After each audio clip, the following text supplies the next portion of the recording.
Assalamualaikum warahmatullahi wabarakatuh. Salam sejahtera bagi kita semua. Di sini kami dari kelompok 6 akan menyampaikan materi mengenai pajak bumi dan bangunan atau biasa kita sebut sebagai PBB.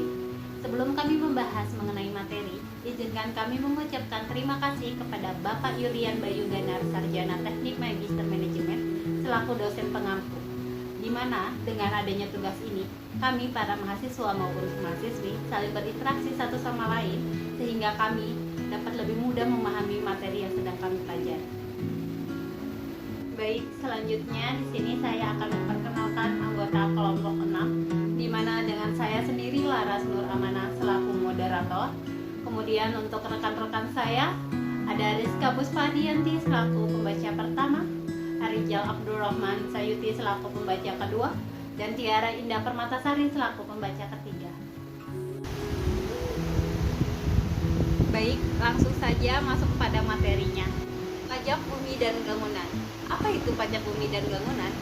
Menurut Undang-Undang Nomor 12 Tahun 1994, PBB merupakan pengenaan pajak sehubungan dengan hak atas bumi dan atau perolehan manfaat atas bumi dan atau kepemilikan penguasaan dan atau perolehan manfaat atas bangunan. Baik, selanjutnya mengenai terminologi bumi. Permukaan bumi dan tubuh bumi yang ada di bawahnya. Permukaan bumi meliputi tanah, perairan, serta laut wilayah Republik Indonesia. Bangunan konstruksi teknik yang ditanam atau dilekatkan secara tetap pada tanah dan atau perairan untuk tempat tinggal, tempat usaha, dan tempat yang diusahakan. Baik, selanjutnya pengertian mengenai nilai jual objek pajak atau biasa kita kenal sebagai NJOP merupakan harga rata-rata yang diperoleh dari transaksi jual beli yang terdapat secara wajar, dan bila mana tidak terdapat transaksi jual beli, NJOP ditentukan melalui perbandingan harga dengan objek pajak lain yang sejenis atau nilai perolehan baru atau NJOP pengganti. Selanjutnya pengertian mengenai surat pemberitahuan objek pajak atau biasa kita kenal sebagai SPOP merupakan surat yang digunakan oleh wajib pajak untuk melaporkan data objek pajak menurut ketentuan undang-undang. Selanjutnya pengertian mengenai surat pemberitahuan pajak terutang atau SPPT merupakan pajak untuk memberitahukan besarnya pajak terutang pada wajib pajak. Baik, untuk materi selanjutnya akan disampaikan oleh rekan saya, Rizka Puspadianti. Saya persilahkan. Baik, terima kasih Kak Laras. Selanjutnya yaitu mengenai subjek pajak bumi dan bangunan. Subjek pajak bumi dan bangunan adalah orang pribadi atau badan yang secara nyata mempunyai hak atas bumi dan atau memperoleh manfaat atas bumi dan atau memiliki, menguasai dan atau memperoleh manfaat atas bangunan yang meliputi antara lain pemilik, penghuni, pengontrak, penggarap, pemakai, dan penyewa. Objek pajak. 1. Bumi. Bumi adalah permukaan bumi dan tubuh bumi yang ada di bawahnya. Permukaan bumi meliputi daratan dan air serta laut wilayah air. Kedua yaitu bangunan. Bangunan adalah konstruksi teknik yang ditanam atau diletakkan tetap pada tanah dan atau perairan untuk tempat tinggal, tempat usaha, dan tempat yang diusahakan, termasuk dalam bangunan jalan lingkungan, jalan tol, kolam renang, pagar mewah, tempat olahraga, galangan kapal, dermaga, gas, pipa minyak, kilang minyak, dan fasilitas lain yang memberikan manfaat. Pengecualian objek digunakan semata-mata untuk melayani kepentingan umum di bidang ibadah, sosial, kesehatan, kebudayaan yang tidak mencari keuntungan. Digunakan untuk kuburan, peninggalan purbakala, atau sejenis dengan itu. Merupakan hutan lindung, suaka alam, hutan, wisata, taman nasional yang dikuasai negara. Klasifikasi NJOP. Klasifikasi bumi dan bangunan adalah pengelompokan nilai jual rata-rata atas objek PBB yang digunakan sebagai pedoman untuk memudahkan perhitungan PBB terutang. Faktor klasifikasi bumi atau tanah. 1. Letak. 2. Peruntukan. 3. Pemanfaatan. 4. Kondisi lingkungan. 5. Faktor klasifikasi bangunan. bahan yang digunakan, 6. rekayasa letak, 7. kondisi lingkungan. Selanjutnya akan disampaikan oleh Kak Rizal. Terima kasih kepada Saudari Rizka. Baik, di sini saya akan menjelaskan cara menghitung PBB. DPP PBB adalah NJOP. Dasar perhitungan pajak adalah NJKP, nilai jual kena pajak, yaitu nilai jual dengan persentase yang serendah-rendahnya 20 dan setinggi-tingginya 100. Persentase NJKP ditetapkan sebesar 40. Objek pajak perumahan yang WP-nya perseorangan dengan NJOP atau GT 1 miliar rupiah. Objek pajak perkebunan yang luasnya atau GT 25 hektar yang dikuasai BUMN dan swasta.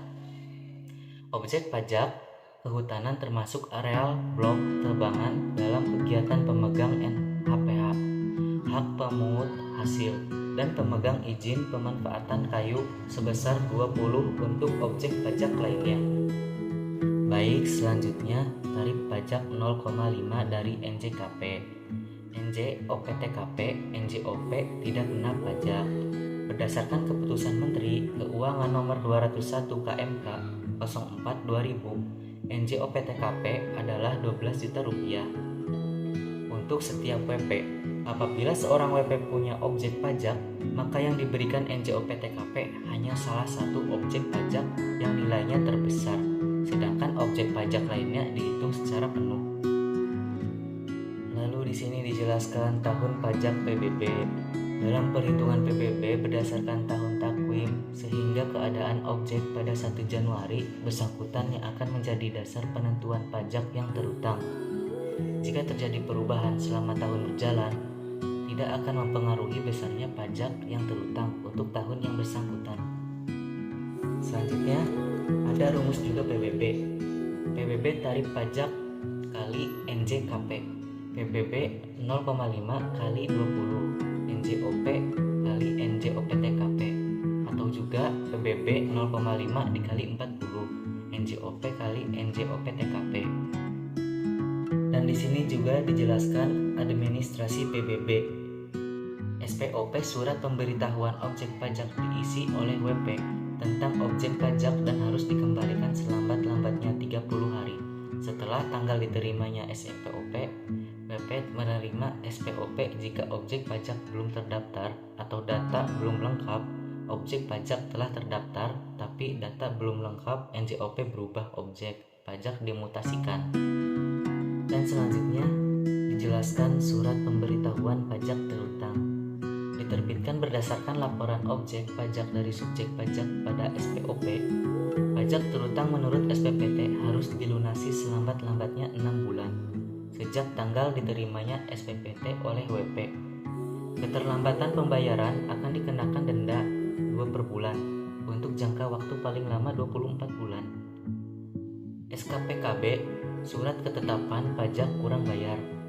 Jika SPOP tidak disampaikan sesuai dengan ketentuan, besarnya pajak terutang adalah sebesar pokok pajak ditambah denda administrasi 25 dari pokok pajak. Jika berdasarkan hasil pemeriksaan, maka PBB terutang adalah lebih besar dari SPPT yang terbit. Maka dilakukan SKB ditambah denda administrasi 25 dari selisih besarnya pajak terutang. Sekian penjelasan dari saya, akan dilanjutkan oleh Saudari Tiara. Terima kasih. Berdasarkan SPPT, pajak terutang harus dilunasi selambat-lambatnya 6 bulan setelah tanggal jatuh tempo yang tercantum. Sedangkan berdasarkan SKPKB, pajak terutang harus dilunasi selambat-lambatnya 1 bulan setelah tanggal jatuh tempo yang tercantum. Dan berdasarkan STP, pajak terutang harus dilunasi selambat-lambatnya 1 bulan setelah tanggal jatuh tempo yang tercantum. Contoh menghitung pajak bumi dan bangunan. Soal pertama, diketahui Yona memiliki objek pajak di kota Tangerang. Objek pajak milik Yona antara lain tanah seluas 800 meter dengan harga jual 300.000 per meter, bangunan seluas 400 meter dengan nilai jual 350.000 per meter, taman seluas 200 meter dengan nilai jual 50.000 per meter. Pagar sepanjang 120 meter dan tinggi rata-rata pagar 1,5 meter dengan nilai jual 175.000 per meter. Jika tarif PBB P2 berlaku di Kota Tangerang sebesar 0,2% untuk NJOP, nilainya sebesar 1 miliar, NJOP sebesar 0,3% di atas 1 miliar, berapa PBB P2 yang harus dibayarkan Yunas setiap tahunnya? NJOP bumi sama dengan 8 dikali 300.000, hasilnya 2.400.000. Lalu ada NJOP bangunan, rumah, dan garansi 400 dikali 350.000, hasilnya 140 juta. Yang selanjutnya ada taman 200 dikali 50.000, hasilnya 10 juta. Dan ada pagar 120 dikali 1,5 dikali 175.000, hasilnya 31.500.000. Total nilai NJOP bangunan sama dengan 140 juta ditambah 10 juta ditambah 31.500.000. Total semuanya sebesar 180.500.000. Selanjutnya ada nilai jual objek pajak tidak kena pajak itu sebesar 181.500.000 dikurang 10 juta. Nilai jual objek pajak tidak kena pajak itu sebesar 171.500.000. Tarif pajak efektif yang ditetapkan dalam peraturan daerah Kota Tangerang itu sebesar 0,2%. PBB terutang sama dengan 0,2% dikali 411.500. PBB terutang sama dengan 823.000. Yang kedua ada diketahui sebuah rumah dengan bangunan 100 meter, rumah berdiri di atas lahan 200 meter. Berdasarkan NJOP harga tanah sebesar 700.000 per meter. Nilai bangunan 600.000 per meter. Maka berapa PBB yang harus dibayar? Jadi hasil dari perhitungan nomor 2 itu harga tanah seluas 200 meter dikali 700.000 hasilnya 140 juta. Sedangkan harga bangunan 100 meter itu dikali 600.000 hasilnya 60 juta. NJOP sebagai dasar pengenaan PBB-nya 140 juta ditambah 60 juta hasilnya 200 juta. NJOP tidak kena pajak itu 10 juta. NJOP untuk perhitungan PBB-nya 200 juta dikurang 10 juta, hasilnya 190 juta. PBB terutangnya 0,1% dikali 190 juta, hasilnya 190.000. Jadi PBB yang harus dibayarkan itu sebesar 190.000. Terima kasih kepada Tiara Indah Permatasari. Tidak terasa kami sudah mencapai di penghujung materi.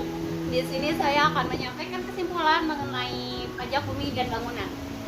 Menurut Undang-Undang Nomor 12 Tahun 1985 tentang PBB dan telah diubah dengan Undang-Undang Nomor 12 Tahun 1994, pajak bumi dan bangunan atau PBB adalah pajak negara yang dikenakan terhadap bumi dan atau bangunan, di mana yang tergolong bumi yaitu bumi, sawah, ladang, empang, perairan, dan lain sebagainya.